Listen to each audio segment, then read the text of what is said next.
Hello students, welcome to another session in your science।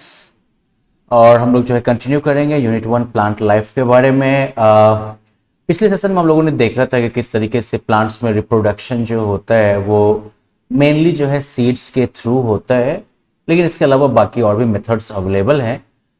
हमने ये भी देखा कि रिप्रोडक्शन थ्रू सीड्स जो होता है तो उसमें जो है नॉर्मली सीड्स के चारों तरफ जो है एक सीड कोट मौजूद होता है और फिर अंदर जो है सीड लीव्स मौजूद होते हैं जिन्हें कि कोटिलेडन कहते हैं। कुछ सीड्स जो होते हैं उनमें जो है 2 कोटिलेडन्स अवेलेबल होते हैं जैसे कि किडनी बीन वगैरह। फिर कुछ सीड्स होते हैं जिसमें कि सिंगल कोटिलेडन जो है वो मौजूद रहेगा, which will be like corn seed वगैरह। अब ये तो हम समझ गए कि चलिए सीड से रिप्रोडक्शन होता है, लेकिन अब सीड से रिप्रोडक्शन भी ऐसे भड़ाम से नहीं हो जाता है, इसके लिए भी प्रोसेस है। And the most the starting point of that would be germination of seeds. Seed से कैसे जो है अंकुरन होता है, कैसे जो है उससे बेबी प्लांट या सीडलिंग जो है वो ग्रो करता है, तो ये चीज जो है that is called germination. You know that a plant produces many seeds, right. किसी भी प्लांट से बहुत सारे सीड्स निकलते हैं। आप गेहूं का ही देख लो ना, गेहूं एक गेहूं के पौधे में कितना सारा दाना होता है। सेम होता है मक्के के केस में, but only a few of them germinate, लेकिन उनमें से कुछ ही हैं जो जर्मिनेट होते हैं। तो जर्मिनेशन क्या है? Germination is the process by which a baby plant or seedling grows from a seed in the presence of water, air and warmth. Germination जो है वो प्रोसेस है जिसके द्वारा एक बीज से जो है बेबी प्लांट या फिर सीडलिंग जो है वो बड़ा होता है, निकलता है वाटर, एयर और गर्मी की मौजूदगी में। ठीक है, तो हम लोग जो है स्टडी करेंगे उन सभी कंडीशंस को जो कि सीड के जर्मिनेशन के लिए रिक्वायर्ड है। Okay, we will study the conditions required for a seed to germinate. Germinate करने के लिए जो है सीड को क्या सब कंडीशंस चाहिए। अब यहां पर जो है आपको एक एक्टिविटी सजेस्ट की गई है। So try performing this activity at home. ठीक है, और इस एक्टिविटी का जो है आप फोटोज खींच सकते हैं कि आप जो है किडनी बीन्स का जो है 18 टू सीड ले लीजिएगा, 18 सीड्स लीजिएगा और 3 जो है ग्लास जार रख लीजिएगा। ग्लास जार की जगह पर आप चाहे तो शीशे वाला गिलास भी यूज कर सकते हैं। हर एक जार में जो है आप 6 सीड्स रखिएगा। पहले वाले जार में जो है कुछ गीला वाला जो है कॉटन डाल दीजिएगा, उसके ऊपर से सीड डाल दीजिएगा और फिर जो है ऊपर से जो है कॉटन से ही जो है जार को ढक दीजिएगा और जार को जो है रेफ्रिजरेटर में 2 दिन के लिए छोड़ दीजिएगा। दूसरे वाले में जो है क्या करिएगा कि मॉइस्ट फिल्टर पेपर जो है सेकेंड जार में डालिएगा और मुंह को बंद कर दीजिएगा ढक्कन से एकदम से कि हवा अंदर न जा सके। तीसरे वाले में जो है मॉइस्ट फिल्टर पेपर जो है वो डालिएगा, उसके ऊपर से सीड डाल दीजिएगा और मुंह पर भी जो है कॉटन डाल के और उसे जो है ऐसे ही बाहर में रहने दीजिएगा। अब जो है आप इसको जो है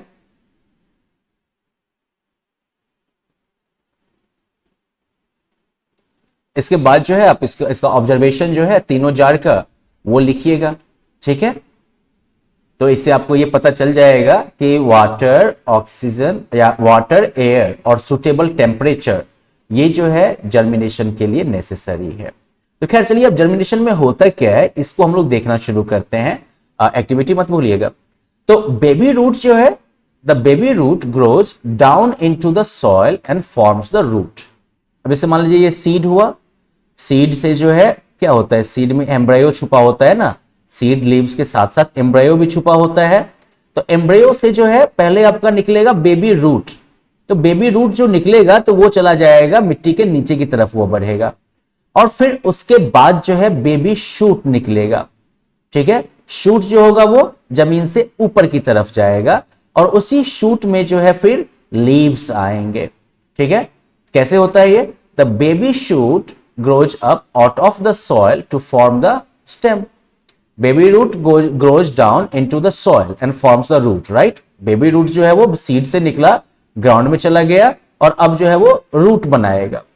बेबी शूट जो है वो जमीन से ऊपर की तरफ निकलेगा और वो तना बनाएगा, स्टेम बनाएगा। Thus we see that seeds need adequate air, water and proper temperature to germinate। और ऊपर की एक्टिविटी में भी आपको जो बताया गया है, तो ऊपर की एक्टिविटी से भी आप ये जान जाइएगा कि सीड्स को जो है पर्याप्त मात्रा में, एडिक्वेट, बहुत ज्यादा नहीं, बहुत कम नहीं, लेकिन पर्याप्त मात्रा में जो है हवा, पानी और प्रॉपर टेम्परेचर चाहिए जर्मिनेशन के लिए।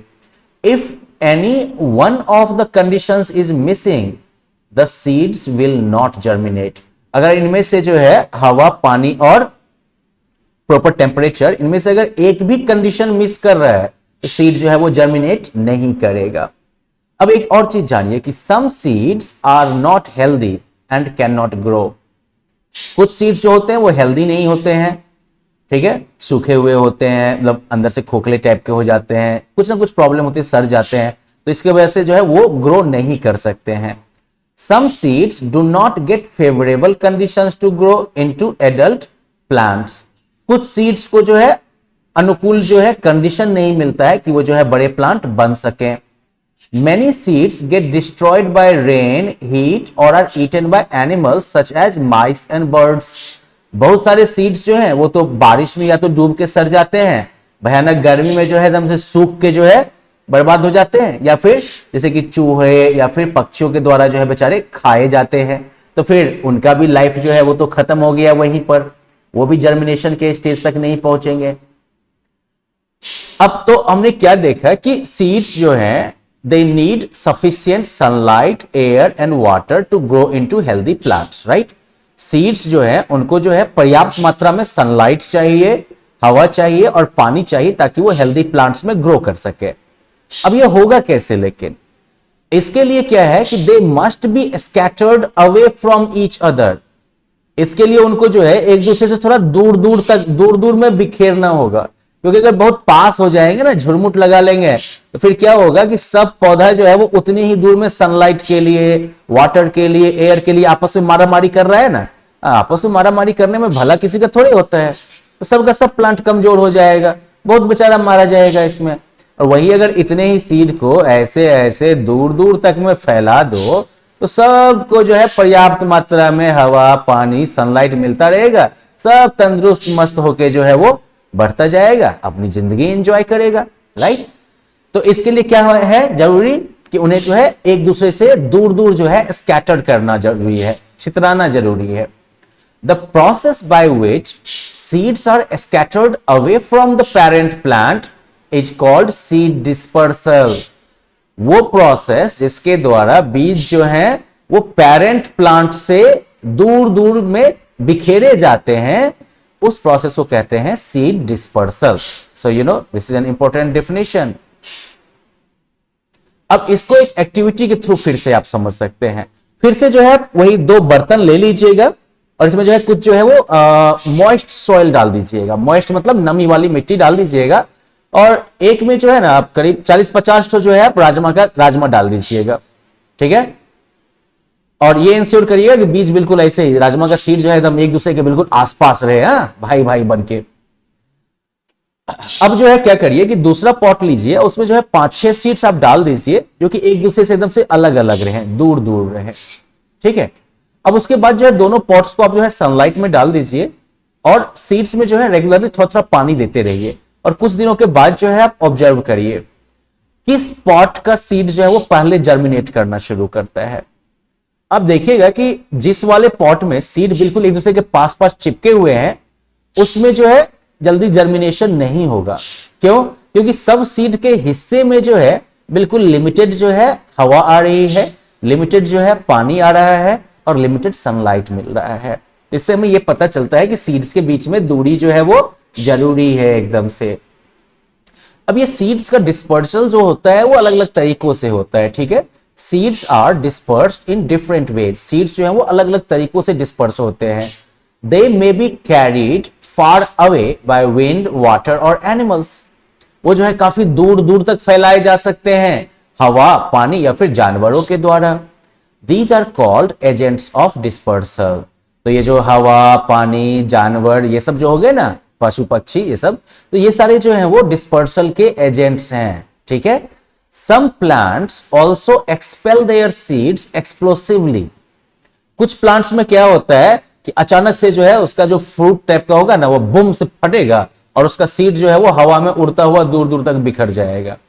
ठीक है, अब यहां पर जो है एक और इंपॉर्टेंट फैक्टर आता है, सीड साइज। सीड साइज की मतलब बीज का साइज कितना बड़ा होगा is an important factor that determines how a seed is dispersed. Seed का साइज जो है वो एक इंपॉर्टेंट फैक्टर है जो कि ये तय करता है कि कैसे जो है सीड को फैलाया गया है, डिस्पर्स किया गया है। तो अब जो है हम लोग सीड डिस्पर्सल के मेथड्स को जो है क्लोजली समझते हैं, agents by agent.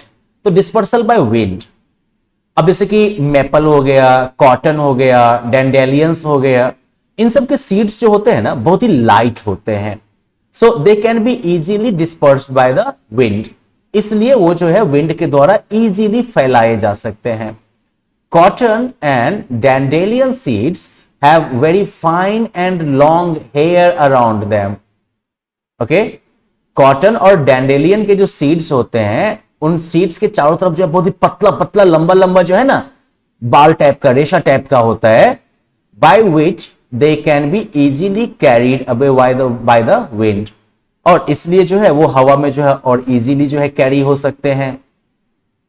Seeds of some plants such as drumsticks, jacaranda and maple have wings that help them to float in the air।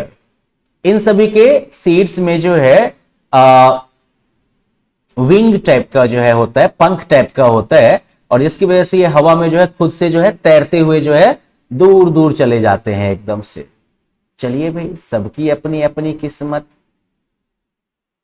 ठीक है, देख सकते हैं आप यहाँ पर ये मेपल सीड हो गया जिसमें पंख टाइप का लगा हुआ है, ये डैंडेलियन का सीड हो गया, देख रहे हो ये तो अपने यहाँ भी उड़ता उड़ता दिखाई देता है ना आपको। हाँ, ये रेशा रेशा टाइप का हो गया, साथ में जो है वो सीड चिपका हुआ है। ये जैकरेंडा का सीड हो गया, यहाँ पर भी देख रहे हैं विंग्स टाइप का निकला हुआ है, ये भी हवा में जो है उड़ता हुआ जाएगा। The seeds of maple have wings that spin in the air like that of helicopters। ये मेपल सीड का जो विंग होता है वो हेलीकॉप्टर की तरह गोल गोल घूमता रहता है, गजब है। Such seeds are easily dispersed by wind। इस तरह के सीड जो है वो विंड के द्वारा इजीली डिस्पर्स हो जाते हैं।